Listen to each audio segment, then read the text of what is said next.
ఓం Sairam Shri Sachidananda Sadhguru Sainath Maharaj key జై. బిడ్డ, ఈ విధంగా నువ్వు దీపారాధన చెయ్యి. నీ యొక్క సమస్త కష్టాలు తీరును. డబ్బు అనేది చేతికి తప్పకుండా అందుతుంది అని బాబావారు చెప్తున్నారండి.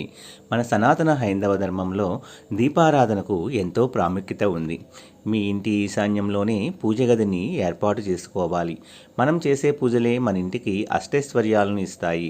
అందుకే ప్రతి ఇంట్లో చిన్నదైనా సరే పూజా మందిరము ఖచ్చితంగా ఉండాలి.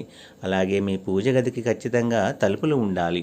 ఒకవేళ మీ పూజ గదికి తలుపులు లేకపోతే ఒక డోర్ కర్టెన్ అయినా సరే ఏర్పాటు అనేది చేసుకోవాలి.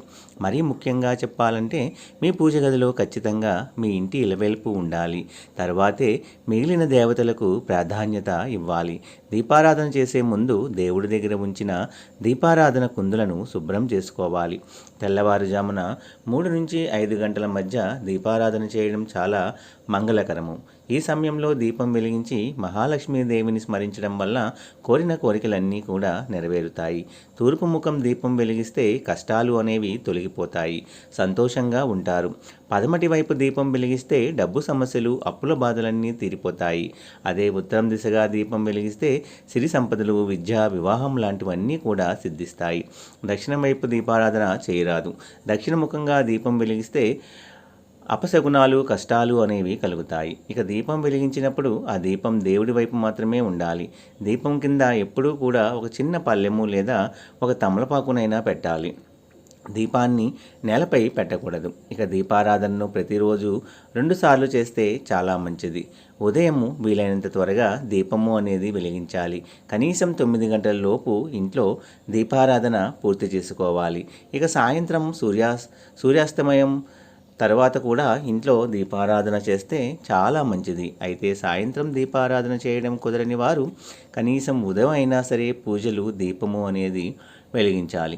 దీపారాధన చేసేందుకు కొన్ని పద్ధతులు ఉన్నాయి. ఎలా పడితే అలా చేయకూడదు.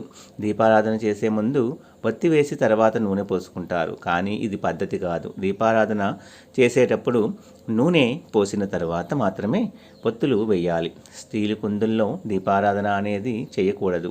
దీపారాధన చేసే చోటు నీటితో తుడిచి బియ్యం పిండితో ముగ్గు వేసి కొద్దిగా పసుపు కుంకుమలను చల్లి ఆ ముగ్గు పైన ప్రమిదను పెట్టి దీపం వెలిగించాలి.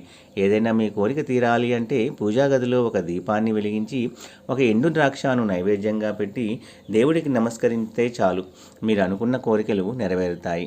ఆవు నేతితో మనము దీపారాధన గనక చేస్తే మీ ఇంట్లో సర్వసుఖాలు, సౌభాగ్యాలు కూడా కలుగును. నువ్వుల నూనెతో దీపారాధన చేస్తే సమస్త దోషాలు కూడా తొలగిపోతాయి. దీపారాధనకు తామరకాడతో చేసిన ఒత్తులు వెలిగిస్తే పూర్వజన్మ పాపాలు తొలగిపోయి సంతోషంగా జీవిస్తారు. కుజదోషం ఉన్నవారు మంగళవారము పూట కానీ లేదా శుక్రవారం పూట కానీ కొబ్బరి నూనెతో దీపం వెలిగించి ఇంట్లో పూజ చేసుకుంటే కుజదోషము అనేది తొలగిపోయి సత్వరమే వివాహము అనేది అవుతుంది. అలాగే ప్రతి శుక్రవారము మహాలక్ష్మి పటం ముందు కొబ్బరి నూనెతో దీపం వెలిగిస్తే మీ ఇంట్లో డబ్బు సమస్యలు అనేవి ఉండవు. ఇలా 40 శుక్రవారాల పాటు లక్ష్మీదేవిని ఆరాధిస్తే మీ ఇంటికి ఐశ్వర్యము అనేది ప్రాప్తిస్తుంది. అలాగే ప్రతి శనివారం నాడు శ్రీ వెంకటేశ్వర స్వామి వారికి కొబ్బరి నూనెతో దీపారాధన చేసి తులసీ దళాలను మాలకట్టి వెంకటేశ్వర స్వామి పటానికి మనం వేలాడదీస్తే మీకు ఆర్థికంగా బాగా కలిసి వస్తుంది.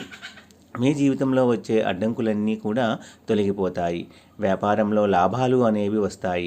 అలాగే మంచి ఆరోగ్యము కూడా మనకి కలుగుతుంది.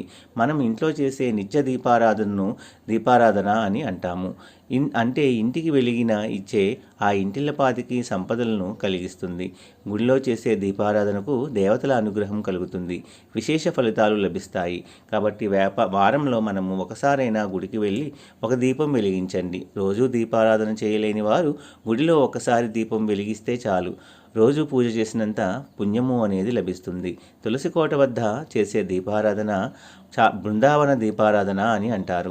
ప్రతి శుక్రవారం సాయంత్రము 7 గంటలకు సమయంలో తులసి కోట దగ్గర దీపం అనేది మనము వెలిగిస్తే శ్రీ మహాలక్ష్మీదేవి సంతోషించి మీ ఇంటిపై వరాల జల్లులను కురిపిస్తుంది. వెండి కుండుల్లో దీపారాధన చేస్తే మీ ఇంటికి చాలా మంచిది. వెండి ప్రమిదల్లో నేతితో కానీ, కొబ్బరి నూనెతో కానీ, నువ్వుల నూనెతో కానీ దీపారాధన చేస్తే మీ ఇంటికి అష్టనిధులు కూడా కలుగుతాయట. అలాగే మీరు అనుకున్న పనులన్నీ వెంటనే సకాలంలో పూర్తవుతాయట. దీపంలో దేవతలందరూ కూడా ఉంటారు. దీపం వెలిగించిన మరుక్షణమే ఆ ప్రాంతమంతా కూడా దైవశక్తులతో నిండిపోతుంది. దీపం పెడితే చాలు దేవతలు వస్తారు. అటువంటి దీపారాధనకు ప్రత్యేక నియమాలు ఏమీ లేవు. ఉదయం స్నానం చేసిన తరువాత ఇంట్లో దీపం వెలిగించాలి. అలాగే సాయంత్రము కూడా స్నానం చేసి దీపము అనేది వెలిగించాలి. సాయంత్రం స్నానం చేయలేని స్థితిలో కనీసము ముఖము, కాళ్ళు, చేతులు, నోరును కడుక్కొని దీపారాధన అనేది చేయాలి. మాంసాహారం తినేవారు కూడా ప్రతిసారి తలంటు స్నానం చేయవలసిన అవసరం లేదు. మామూలు స్నానము అనేది చేస్తే సరిపోతుంది. ఏ ఇంట్లో అయితే నిత్యము 2 పూటలా దీపారాధన చేస్తారో ఆ ఇంట్లో లక్ష్మి ఎప్పటికీ నిలిచి ఉంటుంది. దుష్టశక్తులు మీ ఇంటి దరిదాపుల్లోకి కూడా రాలేవు. ఇంట్లో శాంతి నెలకొంటుంది. పిల్లలు అనేవారు తప్పకుండా వృద్ధిలోకి వస్తారు. ఈ విధంగా దీపారాధన చేయమని మనకి బాబావారు సందేశాన్ని ఇస్తున్నారండి. అంటే ఈ రకంగా దీపారాధన చేయటం వల్ల మీ కష్టాలు అన్నీ కూడా తొలగిపోయి ఆర్థికంగా బలపడి మీ జీవితం అంతా ప్రశాంతంగా ఉంటుంది. నా వీడియోస్ కనుక మీ అందరికీ నచ్చినట్లయితే please like, share and subscribe and support my channel. Om Sairam.